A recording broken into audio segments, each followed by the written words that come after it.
the Daima version thanks to Nabos' magic. But the cliffhanger for that episode was that Glorio summoned the dragon at Irene Sue's discretion, and she wanted him to wish for her to become the Grand Demon King, or Queen in her case, I guess it would be, right?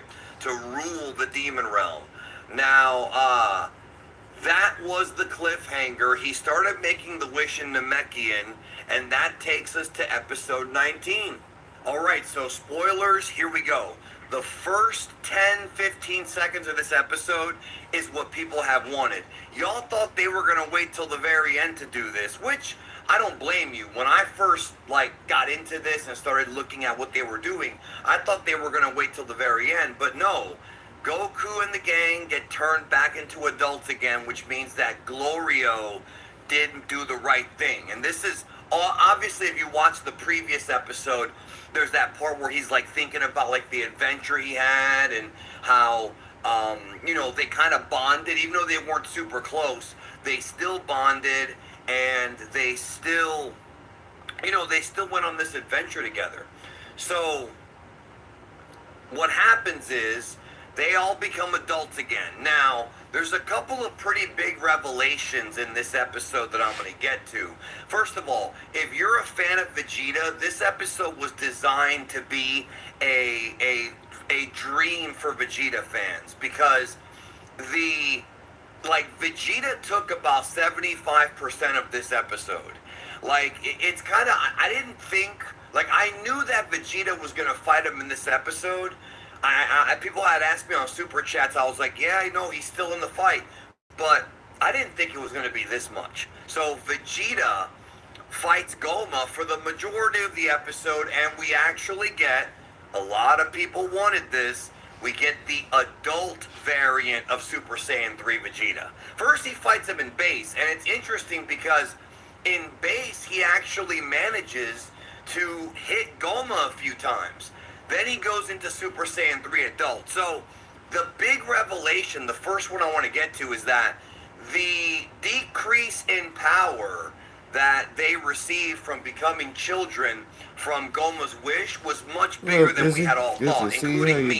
I knew that they were obviously nerfed a little bit, but not like this. They were even more nerfed than I had even anticipated, right? So Vegeta starts fighting Goma. First of all, as expected, the animation is crisp, it's clean, it's beautiful, and as if adult Super Saiyan 3 Vegeta wasn't enough. And it's funny because I should mention this. He's when he first becomes an adult again, I guess they can feel that they have their power back, or they have a boost in power. So he tells Goku, I'll handle this. He's like, I'll take him on, which... that's a very in-character move for Vegeta. I'll go first, None of this rock, paper, scissors thing. So, Vegeta Super Saiyan 3 fights Goma, and at first he's doing okay. He is. Then we actually see a beam struggle at one point, and because Vegeta busts out, as if Super Saiyan 3 Vegeta wasn't enough, Vegeta busts out a Super Saiyan 3 Vegeta Final Flash. That was cool. I mean, this thing was massive.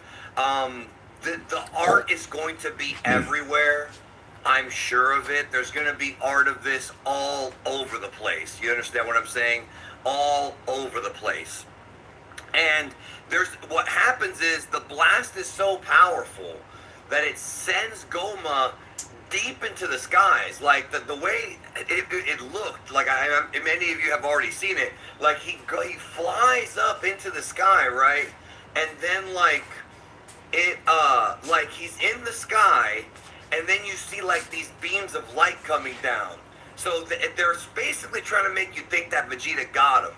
And for a second there, I was like, okay, I know this is not the end because there's still more to come. But I was watching it did he really hurt him? But it turns out that the third eye kicked in once again. And, well, the third eye, once again, I don't want to have to keep repeating myself, but the third eye is so damn powerful that, it seems to grow in power, and Goma Goma doesn't seem to know how to utilize